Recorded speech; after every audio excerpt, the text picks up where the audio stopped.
நீங்கள் இங்கே புத்தகம் வாங்கி, நான் பார்த்த சாரதி ஒரு அற்புதமான எழுத்தாளர். உங்களுக்கு தெரியும், அவருடைய குறிஞ்சி மலரெல்லாம் படித்திருக்கிறோம். அவ்வளவு துணிச்சல்காரர் தான். அது ஆச்சரியமாக இருக்கிறது.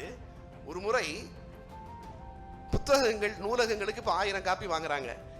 600 காப்பிகள் வாங்கி கொண்டிருந்ததை எம்ஜிஆர் முதலமைச்சராக இருக்கின்ற பொழுது 200 காப்பிகள் வாங்கினால் போதுன்னு ஆர்டர் போட்டார்.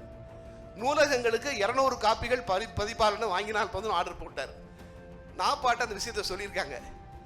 சரி, நான் வாய்ப்பு கிடைக்கும் பொழுது எம்ஜிஆரிடம் சொல்கிறேன்னு சொல்லியிருக்கிறார். வள்ளுவர் கோட்டத்தில் ஒரு கூட்டம். எம்ஜிஆர் முதலமைச்சர், எம்ஜிஆர் உட்கார்ந்திருக்கிறார், நாப்பா உட்கார்ந்திருக்கிறார். ஆச்சரியமாக இருக்கிறது. நாப்பா பேசியதை கேட்கும்போது அவர் வந்து பேசுகிறார், எழுத்தாளர்கள் புத்தகங்களை நூலகங்களை நம்பிதான் வாழ்கிறோம். 600 புத்தகங்கள் வாங்கி கொண்ட இடத்தில் இப்பொழுது 200 போதும் என்று நீங்கள் சொல்லி இருக்கிறீர்களே, இது நியாயமா என்று சொல்கின்ற பொழுது அவர் பேசிக் கொண்டிருக்கிற பொழுதே முதலமைச்சராக இருந்த எம்ஜிஆர் இருக்கையை விட்டு எழுகிறார். எம்ஜிஆர் எழுகின்ற பொழுது, நாப்பா, மிஸ்டர் ராமச்சந்திரன் உட்காருங்கள், உங்களுக்கு நேரம் வருகின்ற பொழுது நீங்கள் பேசுங்கள், இப்பொழுது நான் பேசிக் கொண்டிருக்கிறேன் என்று சொல்ல, இப்படியெல்லாம் தமிழ்நாட்டில் நடந்திருக்கிறது என்று நினைக்கிறது வரை ஆச்சரியமாக இருக்கிறது. இந்த செய்தி மறுநாள் ஒரு ஹிந்து பத்திரிகையிலே வந்திருக்கிறது. எம்ஜிஆர் உட்கார்ந்து விட்டார்.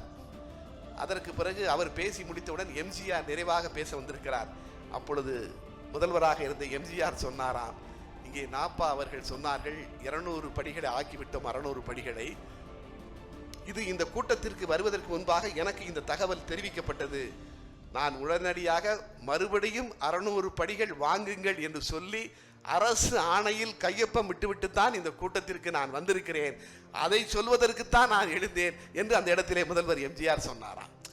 நான் பார்ப்பது, இந்த இடத்தில் ஒரு முதலமைச்சர் பேச எழுகின்ற பொழுது நீங்கள் உட்காருங்கள் என்று சொல்லக்கூடிய ஆற்றல் ஒரு படைப்பாளி என்கிற முறையிலே நாப்பாவிற்கு இருக்கிறதே என்று நான் நினைத்து பார்க்கிறேன்.